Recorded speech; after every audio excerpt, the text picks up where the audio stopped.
Welcome back to another reading video, scholars. Did you do all your work for yesterday? You watched all the videos? If you haven't, stop here, go watch the videos from yesterday, and then come back and watch this one. But if you have, let's get started. So, I'm really excited about today because we're going to be using what we know about a topic to write our own book.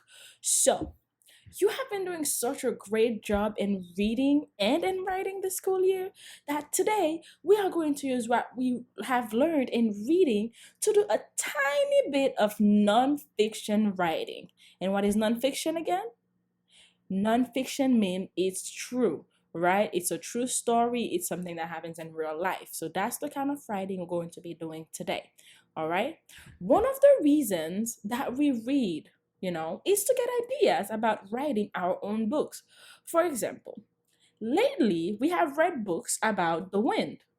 I could write about the wind and use some of the ideas or things that I learned while reading those books, right? What have you read recently that you might want to write a book about yourself? Take a moment and think about it. Think about what have you read about that you might want to write a book about.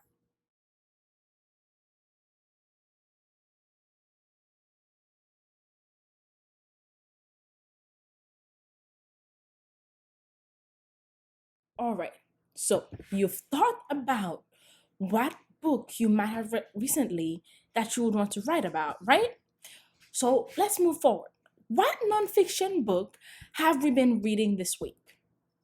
Yes, bats. You can pretend you are like this author, Gail Gibbons, and write a nonfiction book all about bats. Have we learned a lot of interesting facts about bats that we could write about? Yes, we have.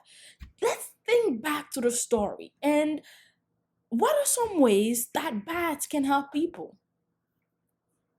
Yes, they eat insects and they pollinate plants that we eat, such as avocados, figs, and bananas. So, I'm gonna show you how we're going to do that because that's gonna be part of your have to, all right? So, let me get it set up and we'll get started. All right, so what you're seeing right now on the screen is our sentence frame worksheet for our have to for today. So, the first thing on your paper is what? Yes, it's your name. So for me, because I'm Miss LaFleur, the first thing on my paper is going to be my name, right? So I'm gonna make this a little smaller and I'm gonna use black and I'm gonna write my name. I'm going to write Miss LaFleur. You can do it on Cami or you can do it on paper. If you can do it on Cami and you can take a picture and submit it in online like that, okay? So it's on Cami, but you don't have to do it on Cami. That's the keyword here. So the first thing on our paper is our name.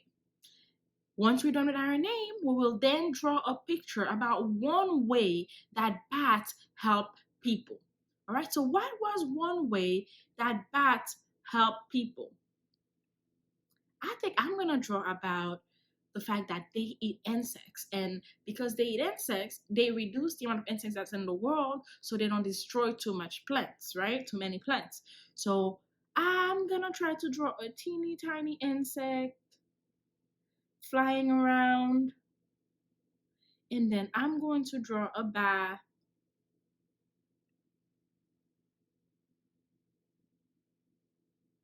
And I don't remember how their wings go, but I know it's big. They have big wings and their little legs and whatnot. And then maybe I will draw the echolocation waves going to hit the bird, the insect, right? Not the bird. And then maybe I will change color and draw the waves coming back to the bat. Right. So first I had my picture, first I had my name, then I had my picture. And last thing you have to do next, you will finish this sentence at the bottom. It says, these animals are important to our world because. So that's how we're going to finish our sentence. These animals are important to our world because Because they, and don't forget finger space in between your words, they eat.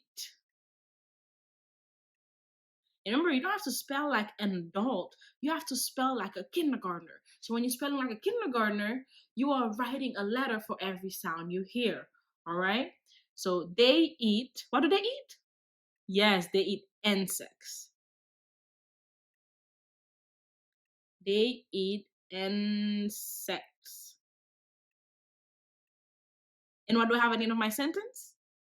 A period. And you don't have to start the part you're writing with an uppercase letter because we're just finishing our sentence, right? Because the sentence already started, so the capital letter is at the beginning of the sentence. So you're just finishing the sentence and then you're adding a period when you're done with your sentence. So that's my picture. So what are you going to do first when you start writing for your have to? You have to first think about a way bats help people. Then you will draw and write how they help. All right? All right. That's your mission for today. When you are done with your have to and you've submitted or you take a picture of it, you can go ahead and read for 20 minutes on RazKids, okay? So that's your final mission for this week. And I can't wait to see you guys back on Monday. All right? So get ready, get set, go.